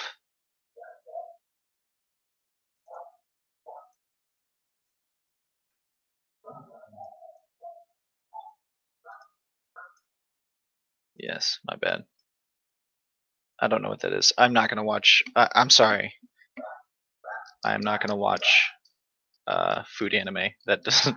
I don't watch real cooking shows, so I'm not gonna watch cooking anime. We're taking a break, Josh. I think everyone is burned out. We worked for an hour and a half, and so we're just we're chilling. It's good. Teddy. No, that's my neighbor's dog. I can bring Teddy over here. Oh no, Teddy is right next to me. He was. Are you gonna come up? All right, hey, come here. You can get the real star of the show in here. Hello, Teddy. Yes. Here he is. Hey, buddy. Yeah, there's like a neighbor's dog is incessantly barking for no freaking reason. So, but it's okay. We've got Teddy here. Hey, bud. We're just talking about nonsense on the stream, Teddy. We're not really doing work. Not at the moment. Yes. Teddy believes in you guys. Yes. You guys will. Teddy will be barking for you. He'll be thinking about you. You guys are gonna do great. No, Tatum, I haven't. Oh, Miriam, the dislikes has been the new thing. Someone always gives me at least one, so it's doesn't matter at all. It's all good. Yeah, we are pretty weird, guys. So Teddy hurt his back on Friday. He's been having some back issues, so he's been not allowed to run around. Yeah, poor guy. Yeah. I'm scratching his back right now, so I've rendered him powerless. This is I've hit a good spot right now.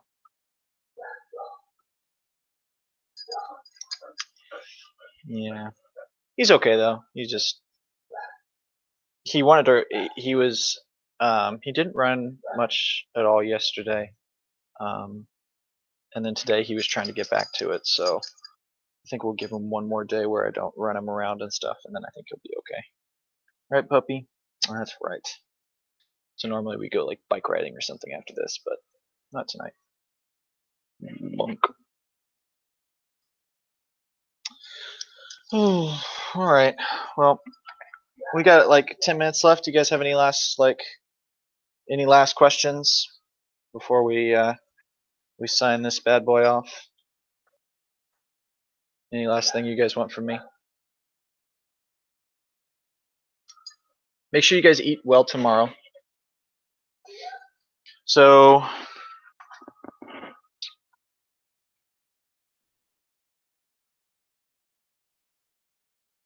no, Corbin, I will not say that. I will not in any way recognize that horrible movie.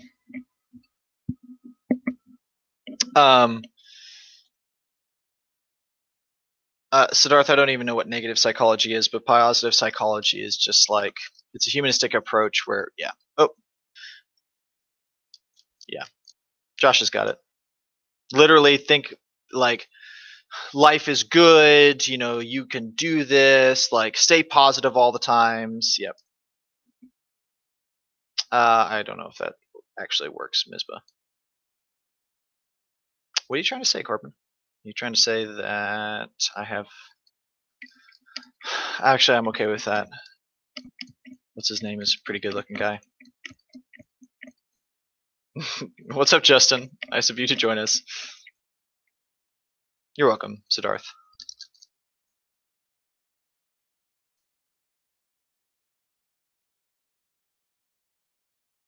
I'm Corbin, I'm lost. I don't know what's going on.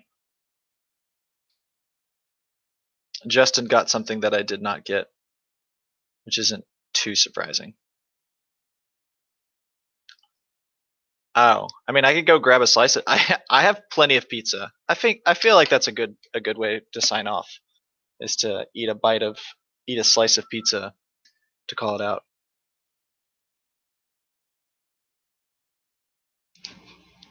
That might be true.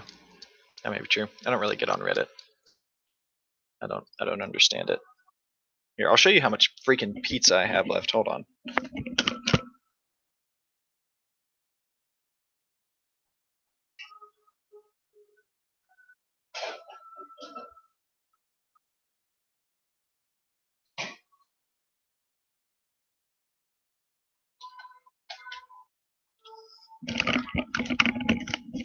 So this is my box that I have left of pizza. It's full of lots of pizza. So I'll be enjoying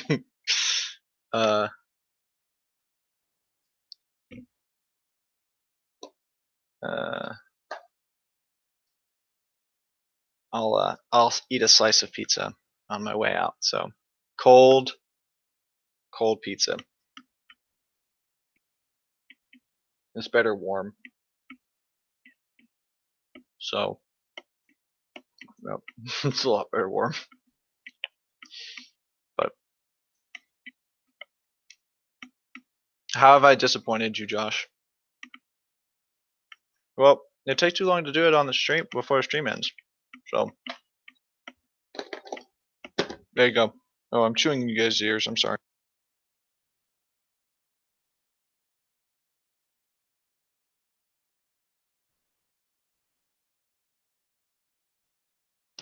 Now Arian can. Yeah, there's like, and that's not all. Like I had more. I had more pizza. I had another smaller box full of pizza. Fortunately, that's now gone. So I just have that big box. Yep. Oh, there's a box of sausage left. Mizba, you play Fortnite, but you're done in an hour, girl, and you go to bed. Y'all don't stay up late playing Fortnite.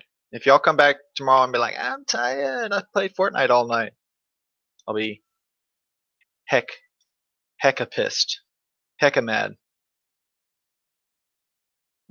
Don't stress it. All right. I have to wait 3 more minutes. So, I've been playing Dungeons and Dragons recently. Well, I mean, obviously, but I've been running my campaign through Storm King's Thunder. It's a pretty good story. I haven't had the time to like write my own stuff, so I've just been following him through this. So, dude, right? Tell me about it, Josh. Either one's pretty good. Wow. Good choices, Lori. Good choices. So what am I gonna do? Man, after this I'm done. I'm done. Work on my projects. It's gonna be easy peasy. Life's gonna be golden.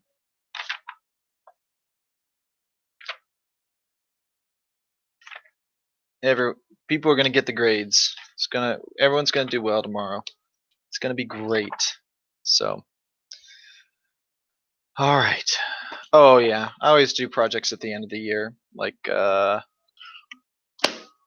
so like all those the test bank that you guys were using, Josh, the ones that you were studying. That was a project last year. The year before, I did all of the flashcards. Don't remember what I did my first year, but I did something else. So I always do these like little projects that keep me busy. Yes, answer your stuff in order. Oh, no, I don't know what you guys will be doing for a project. Yeah. Well, this year I'll be working on curriculum and then creating videos. So like every chapter I'll have like 4 or 5 videos that cover all the different definitions and stuff. So if you like miss a day, you can just go over the different definitions, and I'll have like a 10-minute video or something. So that's my project over the summer. No, that's that I can control far less than a project for making sure my students don't fail the AP exam. So.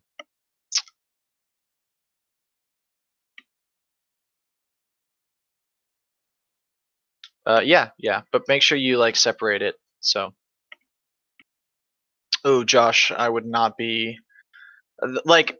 That's the idea, is that it would be a crash course video, but it would go a little bit slower, and it would be very specific about all the like terms and stuff. So, but it won't be as good because I don't have artistic skills or know how to like make good videos. So it'll be pretty boring, but it'll get the stuff done. Siddharth, if you have time, literally like create a big box, leave it blank, go to the next question, finish the rest of the FRQs, and then if you have time, go back and then BS it. But otherwise, don't worry about it. I'm not Mr. Win, or Mr. Tran. He can do that. I'm terrible. I'm terrible at League. So oh well. All right, guys. That is going to be it for me. Hey, please make sure that tonight go to bed early. Do not stay up late studying. You've done your work, so go to sleep. If you haven't done your work, then you should probably study, but it's not going to help at this point. Tomorrow morning, make sure you have a good breakfast. Eat something, something healthy, maybe some fruit, not pizza. Don't do that. But eat something that's decently healthy. Bring a snack, decently healthy snack. Bring water, stay hydrated, and tomorrow, just take it cool, take it calm, deep breaths. Make sure that you read questions properly, and otherwise, you guys are going to do great. So, good luck to you guys tomorrow. And I believe in you guys. You guys are going to do really well. Thank you so much for hopping on. I really appreciate you guys spending the time and doing your due diligence. So you guys are going to do great. So we'll see you guys tomorrow, and good luck. You're going to do great. All right. Bye-bye.